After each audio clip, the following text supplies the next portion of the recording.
सच बताऊं तो ये वीडियो बंद दिमाग वाले लोगों के लिए है ही नहीं, क्योंकि ना ही उनको धुरंधर का प्रोपेगेंडा दिखेगा, ना ही उसको मोदी का दिखेगा। और तुम में से जो लोग जेन्युइनली इस वीडियो को देख के प्रोपेगेंडा को समझने आए हो ना, तुम लोग एक बार कमेंट सेक्शन को खोल के देखो, तुम्हें इतने सारे हेट कमेंट्स मिलेंगे, तुम्हें लगेगा कि मैं भी बिक चुका हूं। बट अगर तुम लोग इस वीडियो को पूरा देख के थोड़े फैक्ट्स को समझोगे तो तुम्हें समझ आएगा कि मैं सेंस बहुत बना रहा हूं। एंड ऑनेस्टली स्पीकिंग, मैं दूसरे क्रिटिक्स की तरह नहीं हूं, मुझे धुरंधर फ्रेंचाइजी बहुत ज्यादा पसंद है। मैं 18 तारीख को रात को 12 बजे मूवी देखने गया था, 4 बजे खत्म हुई थी मूवी। और इसलिए नहीं देखने गया था क्योंकि मुझे वीडियो बनानी है, इसलिए देखने गया था क्योंकि मुझे क्रेज था पार्ट 1 के बाद। और मूवी देख के ना वो क्रेज अंदर से मर गया, क्योंकि उसके अंदर ना एक ब्रांड इंटीग्रेशन कर रखी है, और वो ब्रांड इंटीग्रेशन है मोदी जी की। तुम में से जिन लोगों ने मूवी नहीं देख रखी, थोड़े बहुत स्पॉयलर्स तुम्हें इस वीडियो के अंदर मिल सकते हैं। मैं रेकमेंड करूंगा पहले जाके मूवी देखो, अच्छी मूवी है, 4 घंटे की मूवी है, तुम्हें एंगेजमेंट बना के रखेगी, काफी ज्यादा एंगेजिंग है, म्यूजिक बहुत अच्छा है, डायरेक्शन बहुत अच्छी है, हाइप बहुत अच्छी है। अगर दिमाग बंद करके देखोगे ना तुम्हें बहुत पसंद आएगी। बट अगर तुम्हारे अंदर इतनी सी भी कॉमन सेंस है और तुमने थिएटर में बैठ के चला ली, तो तुम्हें 4 घंटे की मूवी चुभने लग जाएगी। और ये 4 घंटे का प्रोपेगेंडा देख के जो लोग मेरी नजरों के सामने थिएटर में बैठे उस सबको बिलीव कर रहे थे ना, मेरा उन सबसे ना सबसे बड़ा कंसर्न यही था कि भैया ये सामने वाला आदमी जो सब कुछ सच मान रहा है और मेरा दोनों के पास एक ही वोटिंग राइट है, ये आदमी कल को चल के सरकार चुनेगा, और क्योंकि इन लोगों की संख्या ज्यादा है तो मुझे सफर करना पड़ेगा। पहले से बता रहा हूँ, स्पॉइलर मिल सकते हैं। तुम लोग 1 घंटा मूवी देखोगे, तुम्हें बहुत मजा आएगा। फिर तुम्हें 1 घंटा 11 मिनट और 50 सेकंड के ऊपर एक सीन दिखाया जाएगा जिसके अंदर ISI का जो हेड था वो अपने कमरे के अंदर बैठा और सामने एक न्यूज चल रही है, और उस न्यूज के अंदर मोदी जी इलेक्शन जीतने के बाद शपथ ले रहे हैं, और वो ISI के हेड के साथ एक बंदा बैठा होता है, मैं नाम नहीं लूंगा कौन बैठा होता है, तुम लोग मूवी देखोगे तुम्हें ज्यादा मजा आएगा। बट उसका कोई पार्टनर बैठा होता है और वो उसको ताना मार के बोलता है कि भैया तूने तो कहा था कि इस बार भी हमारी पसंद की गवर्नमेंट आएगी। और उसके बाद एग्जैक्टली क्या बोलता है, मैं कोट कर रहा हूं, हमने काफी सारे अमेरिकन डॉलर्स फंड किए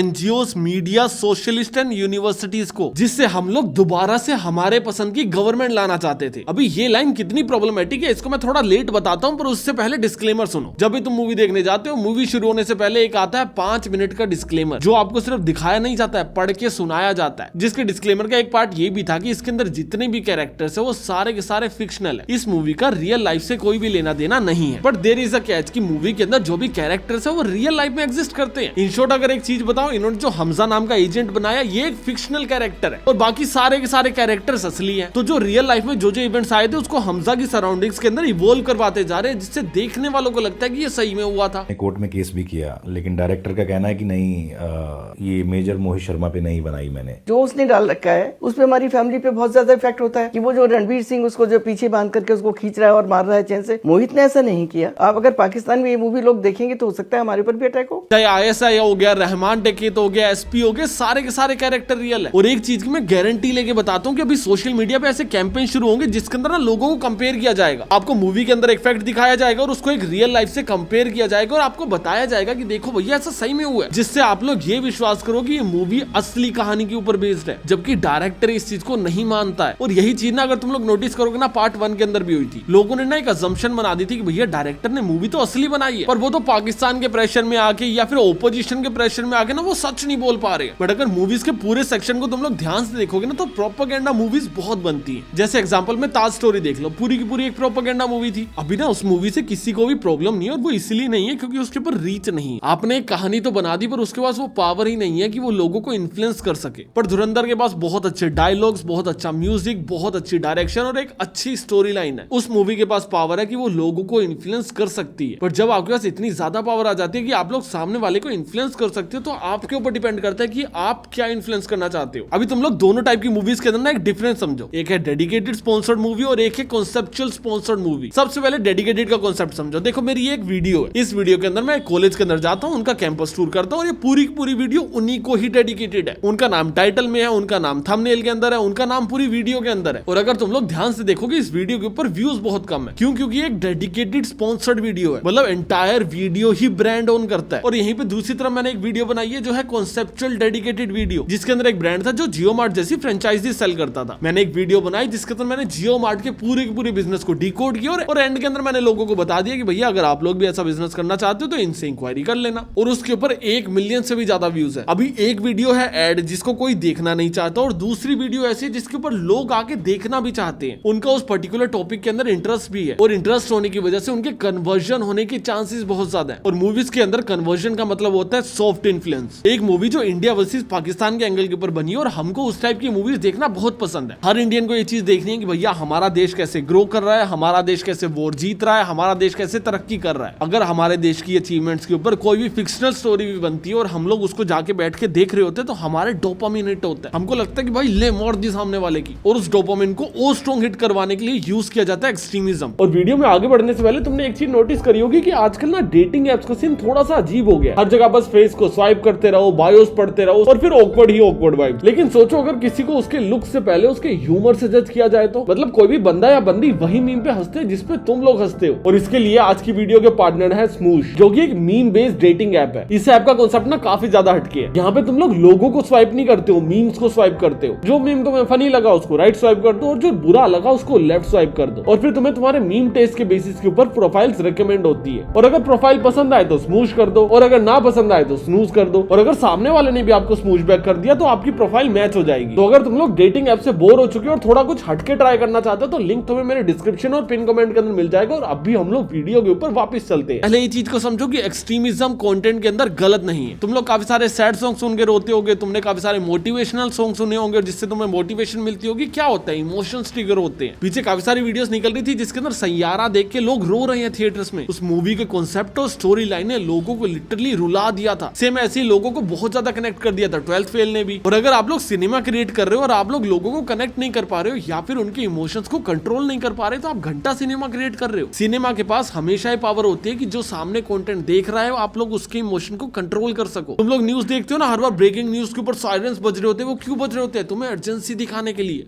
बड़ी खबर आ रही है और यरूशलेम तेल अवीव में लगातार सायरन गूंज रहे हैं और ये बैकग्राउंड म्यूजिक, एडिटिंग, ये सारी की सारी चीजें तुम्हें अर्जेंसी दिखाने के लिए बनाई जाती हैं जिससे तुम्हारे इमोशंस को कंट्रोल किया जा सके। और अभी आप लोग सामने वाली जनता की जिस लेवल पे इमोशंस कंट्रोल कर पा रहे होते उतनी ही ज्यादा आपके ऊपर रिस्पॉन्सिबिलिटीज होती है। एज आई सेड द ताज जैसी मूवी से किसी को फर्क नहीं पड़ता क्योंकि कौन ही देख रहा है उसको। पर धुरंधर जैसी मूवी जिसको करोड़ों लोग देखने वाले, अगर आपके पास इतनी ज्यादा पावर है तो आपके पास रिस्पॉन्सिबिलिटीज भी। स्पाइडरमैन की वो लाइन तो याद होगी, great power comes with great responsibilities. और क्योंकि एज अ डायरेक्टर आप बहुत ज्यादा स्मार्ट हो, आपने इनिशियली एक डिस्क्लेमर लगा दिया था कि भैया ये क्रिएटिव फ्रीडम के अंदर हम लोग जो भी कर रहे हैं जिससे कल को आपको कोई लीगल ग्राउंड्स के ऊपर क्वेश्चन नहीं कर सकता। ऐसा आपको लगता होगा, जो कि मैं करूंगा आगे। पर एक आधी चीज को छोड़ के आपको एथिकल ग्राउंड्स के ऊपर तो क्वेश्चन किया जा सकता है ना। मीडिया तो हमारा पहले से बिका हुआ है, सिनेमा भी बेच दो पकड़ के। 2014 के अंदर जब मोदी गवर्नमेंट सरकार के अंदर आने वाली थी, इतने बड़े लेवल पे प्रोपेगेंडा चलाया गया था। अगर कोई भी न्यूज चैनल एक बार मोदी है तो मुमकिन है बोलता था, उसको हर बार के 1 लाख रुपए मिलते थे। हर न्यूज चैनल ने रेपिटेटिवली ये चीजें बोली और 120 करोड़ रुपए की पेमेंट मोदी गवर्नमेंट ने सिर्फ 1 महीने में करी थी। जिसके बाद कांग्रेस ने मीडिया के ऊपर इलेक्शन रिग करने के लिए केस भी किया था और सरप्राइजिंगली कांग्रेस कोर्ट के अंदर जीत भी गई थी। और ये चीज को आज तक पब्लिक नहीं किया गया कि भैया सुप्रीम कोर्ट ने सभी न्यूज चैनल्स के ऊपर 200 करोड़ का फाइन मारा था। और जो इनका एंकर है ना अर्नब गोस्वामी, उसको तो 11 साल के लिए कोर्ट ने बैन कर दिया था। ये तो पीएम ने चिट्ठी लिखी थी तब जाके छोड़ा उसको। और अभी मैं जितनी भी चीजें बता रहा हूँ ना, तुम्हारे लिए बहुत नहीं होगी। तुम्हें लगेगा कि यार ये आज तक तुम्हें पता क्यों नहीं है। पता क्यों नहीं पता? क्योंकि ये सारी की सारी चीजें फेक है। बस चिल्ला के एक अच्छे म्यूजिक के साथ तुम्हारे इमोशंस को कंट्रोल कर सकता हूँ। और झूठ मैंने कहीं भी नहीं बोला। वीडियो के स्टार्टिंग में मैंने एक डिस्क्लेमर ऐड कर रखा था कि भैया मेरे पास क्रिएटिव फ्रीडम है। और ये सारे फैक्ट्स को रिप्रेजेंट करते टाइम मैंने जितने भी आर्टिकल्स दिखाए उन सबके नीचे लिखा हुआ था कि ये आर्टिकल फेक है। ये तो तुमने उसके ऊपर ध्यान नहीं दिया, तुमने क्रॉस चेक नहीं किया। मैं क्या करूं? अगर मैं यही चीज करके पल्ला झाड़ के निकल जाऊं तो उसको आदित्य धर बोला जाएगा। और प्रोपेगेंडास ऐसे ही ऑपरेट करते हैं। आप लोग एक झूठी कहानी बनाते हो जिसके ऊपर अगर लोग विश्वास कर रहे हैं तो आप लोग करने देते हो, और जिस दिन आपके ऊपर क्वेश्चन करते हैं तो आपको बोलते हैं भाई ये तो मेरी क्रिएटिव फ्रीडम है, ये तो मैंने डिस्क्लेमर में दे रखा है। पर तुम लोग मुझे ये बताओ कि हमारे देश के अंदर एक मूवी बनाने वाले बंदे को इतनी क्रिएटिव फ्रीडम मिलनी चाहिए कि वो बंदा आके पब्लिकली ये चीज क्लेम करे कि 70 साल हमारी सरकार पाकिस्तान ने चलाई है। एग्जैक्टली उन्होंने मूवी के अंदर यही चीज करी है। 2014 से पहले कांग्रेस गवर्नमेंट रूल कर रही थी एंड वी ऑल नो कि उन्होंने 70 साल राज किए। और जैसे ही कांग्रेस गवर्नमेंट हटती है और बीजेपी गवर्नमेंट आती है तो आईएसआई वाले बोलते हैं कि भैया इस बार भी हमारी गवर्नमेंट नहीं आई। पिछले साल हमारी गवर्नमेंट थी, इस बार भी आनी चाहिए थी पर इस बार नहीं आई। दैट मींस इस बार आप लोग हार गए। दैट मींस इस बार पाकिस्तान हार गया। That means Congress government Pakistan से ऑपरेट होती थी। क्या इस चीज का कोई भी फैक्ट है कि पाकिस्तान से ऑपरेट किया जाता था? नहीं होगा। पता है क्यों नहीं होगा? क्योंकि क्रिएटिव फ्रीडम है ना। और अभी कुछ लोगों का क्वेश्चन होगा कि यार क्रिएटिव फ्रीडम सही में है। अमेरिका जैसे देश के अंदर मूवी बना दी जाती है कि एक आदमी लोहे का सूट डाल के उड़ ले रहा है। आप लोग उस पर क्वेश्चन करते नहीं कि भैया ये क्रिएटिव फ्रीडम है या फिर नहीं है। और इस छोटी सी बात के ऊपर क्वेश्चन करने आगे कि भैया किसी ने क्लेम कर दिया कि भैया पाकिस्तान से 70 साल इंडिया की गवर्नमेंट चली है। अगर ऐसा कोई भी सवाल यहाँ तक वीडियो देखने के बाद भी तुम्हारे दिमाग के अंदर पनप रहा है तो उसका कारण समझो। तुम लोग पहले धुरंधर का पार्ट 1 देखते हो जिसके अंदर वो लोग इंडियंस के ऊपर अटैक करते हैं, हमारे भाई बहनों के ऊपर अटैक करके उनको मार दिया जाता है। और वो सारे के सारे अटैक फिक्शनल नहीं थे, वो सारे के सारे अटैक रियल थे। फिक्शनल कौन था? वो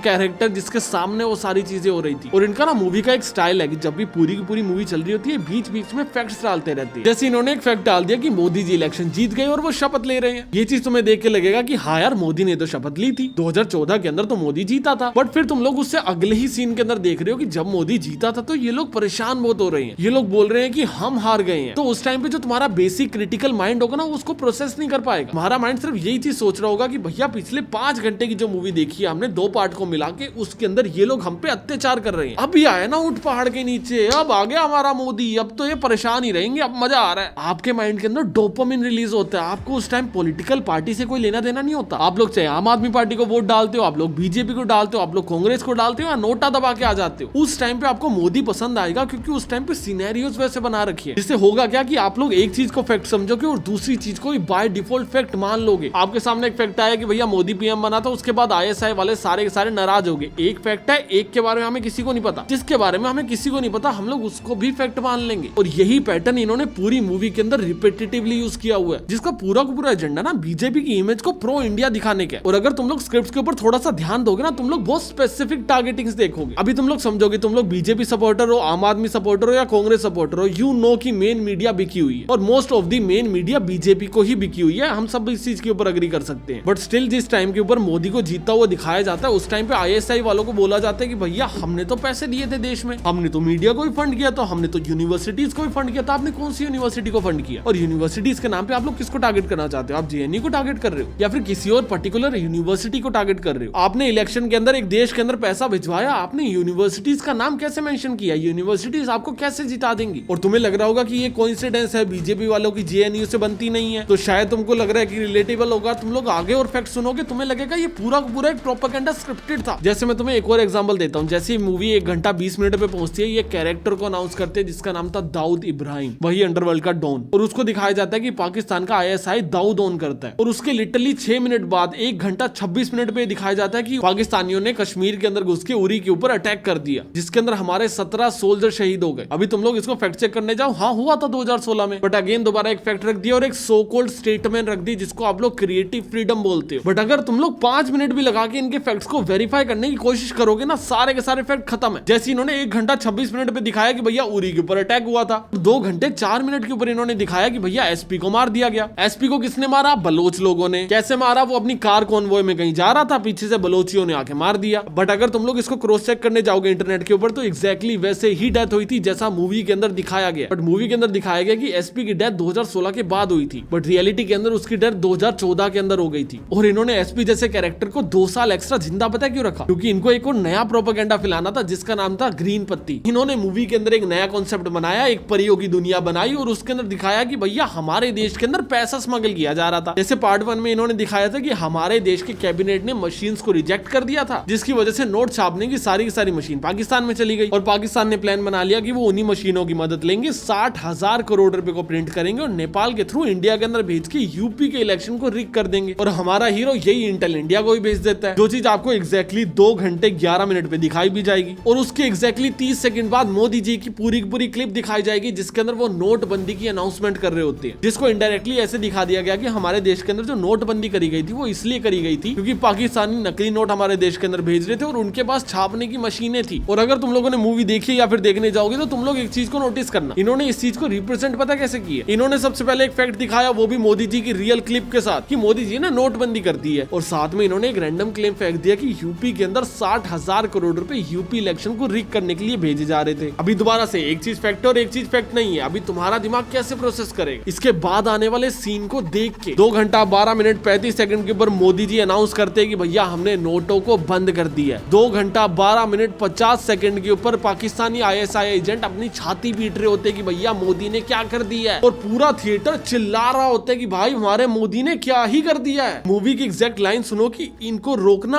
अब नामुमकिन है। अगली लाइन सुनो, देख नहीं रहा है चाय वाला घुस के फट गया है अंदर। आप मोदी जी के फकअप्स को उठा रहे हो, एक रैंडम कहानी बना रहे हो और उसको जस्टिफाई कर रहे हो, और एट द एंड हमारे दुश्मनों से मोदी जी को शाउट आउट दिलवा रहे हो। एक बार अगर आप में हिम्मत हो तो इसका रीजन बता दो। आपने एक मूवी बना के इस चीज को जस्टिफाई कर दिया कि नोटबंदी क्यों हुई थी। जिस सरकार ने नोटबंदी करी थी वो 6 साल में जस्टिफाई नहीं कर पाई है। उन्होंने ब्लैक मनी को इकट्ठा करने के लिए नोटबंदी करी थी, कितने नकली नोट पकड़े गए उस टाइम पे, कितना ब्लैक मनी पकड़ा गया, आज तक कोई इन्फॉर्मेशन नहीं है। बट क्योंकि पूरी मूवी डिजाइंड ऐसे है कि आप एक फैक्ट बताओगे सबसे पहले, उसके बाद एक रैंडम कहानी दे दोगे जिसको आप क्रिएटिव फ्रीडम बोल सकते हो, और उन दोनों का कॉम्बिनेशन क्या कर रहा होगा, पाकिस्तानियों को डैमेज कर रहा होगा और जनता पागल हो जाती है। और इसी को ही सिनेमा बोलते रहते हैं कि लोगों के इमोशन से खेलते रहो। बट अगर लोग उस इमोशन से कुछ अच्छा सीख के नहीं जा रहे, अपने वोट डिसाइड करने वाले, तो आप देश के लिए खतरा हो। क्योंकि अगर तुम लोग पाकिस्तानियों से बदला लेने की भावना को 2 मिनट के लिए स्विच ऑफ करो और पूरे के पूरे सीन को एक बार दोबारा एनालाइज करो और समझो कि भाई अभी अभी क्या हुआ। एक हिंदुस्तानी एजेंट ने पाकिस्तान के अंदर बैठ के एक इंटेल दी कि भैया 15 नवंबर को 60,000 करोड़ रुपए नेपाल के थ्रू इंडिया में आने वाले हैं, तो मोदी जी ने सारे नोट ही बैन कर दिए। ये तो वही बात हुई कि अगर पाकिस्तान के अंदर बैठा हुआ हमारा एजेंट बोलता कि दिल्ली में अटैक हो सकता है, तो मोदी जी बोलते दिल्ली छोड़ के यूपी शिफ्ट हो जाओ, दिल्ली पूरा पूरा खाली ही कर दो, दिल्ली के अंदर कोई जाएगा ही नहीं, दिल्ली की बैरिकेटिंग कर दी। जो भी 2-3 करोड़ लोग दिल्ली के अंदर रहते हैं उन सबको अलग अलग जगह पे शिफ्ट कर दिया। अगर आपको पता है कि 15 नवंबर को पैसे आने वाले, तो आप उसको रोकोगे ना भाई। ऐसा थोड़ी आप पूरे देश को लाइनों में लगा दोगे अगले 6 महीने तक। कल को उनको नई मशीन मिल गई, आप दोबारा लाइनों में लगा दोगे, आप नोट ही बदलते रहोगे। एक ताश थोड़ी है भाई कि भैया थोड़े से गत्ते मुड़ गए तो एक नई डब्बी ले आते हैं। जैसे तुम लोग मूवी के इन्फ्लुएंस से थोड़ा सा हटोगे ना, तुम्हारा क्रिटिकल थिंकिंग एक्टिवेट होगा और तुमको लगेगा यार ये तो फुद्दू बना रहे हैं। बट रियलिटी के अंदर मोस्टली लोग ऐसे नहीं सोच पाते हैं। जब लोग ऐसे मूवीज देख के निकलते हैं तो लोगों को लगता है कि जो भी लोग इन मूवीज के खिलाफ बोल रहे हैं वो देश के साथ नहीं है। कि अगर आप इंडियन हो,